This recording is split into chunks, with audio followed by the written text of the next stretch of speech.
And speaking of fixing things, I want to talk about the FISA program, which, Mr. Baker, you've talked about in your testimony, particularly 702 parts of it that we are going to re-examine and reauthorize potentially. On the surface of it, it sounds like a practical legal concept that you would collect information on foreign targets who don't have constitutional rights, and you might incidentally collect information that pertains to U.S. citizens who do have constitutional rights. But because it was collected incidentally and not in pursuit of that U.S. person, oh, we'll go look at this data, you know, we'll put some policies and procedures, but the Constitution does not apply here because it was incidentally collected.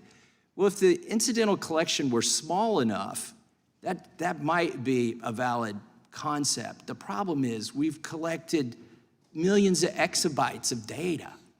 When what you're collecting incidentally becomes the entire universe, I think you might need a warrant to go look at that information. And when the number of searches that is done on U.S. persons by the FBI, I'm not talking about CIA, NSA, we know in 2020 it was over 1 million searches into this phishing, into this database where you don't need a warrant.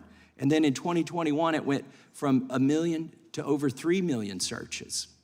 This is problematic, and I hope we look at this going forward.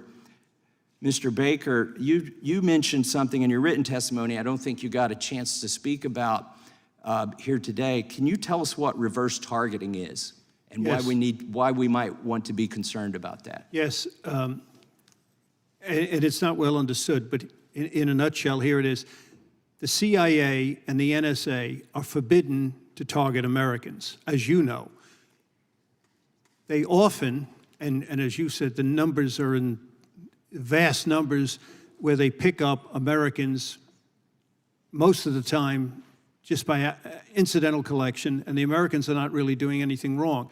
If they pick up information that an American is breaking the law or is somehow a threat to national security, those other agencies, the CIA and the NSA, are supposed to provide that information to the FBI for appropriate action, and action can't be taken on it. But in reverse targeting, which John Brennan, during the Russian collusion thing, acknowledged they were doing, they would target a foreign person who was close to an American they were really interested in. And then when they picked up that information on the Americans, aha, we got it in incidental collection, which that was all phony and false. It wasn't incidental collection at all. That is another thing that you, in the Congress, on both sides of the aisle, can address and correct. You can institute penalties for them pulling this monkey business like that. Mr. Turley, Professor Turley, I know we don't have a lot of time, but do you think, and obviously private companies don't infringe the First Amendment until the government tells them to do it. Do you think that Section 230 gave them some comfort that if they did that, that these private companies, if they sort of, when the government suggested to do something, that they did it, that they would have a safe harbor? Well, I do think that Section 230 is becoming increasingly untenable. It was really designed on the premise that these social media companies and other platforms were not in an editing function, that they were simply a forum, a publisher. That's clearly not the case. I mean, we obviously have an extensive censorship system here that is in place. And so the premise of 230, I think, has largely been discarded.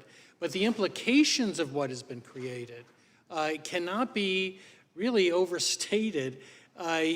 We're talking about a censorship system that affects billions of people, and we also have a confirmation in the Twitter files of the United States government pinpointing people who should be censored or suspended. That should trouble people regardless of your party affiliation, whether you want the government in that business. And I think that's worthy of a debate. I think, I yield back. I thank the gentleman, the chair.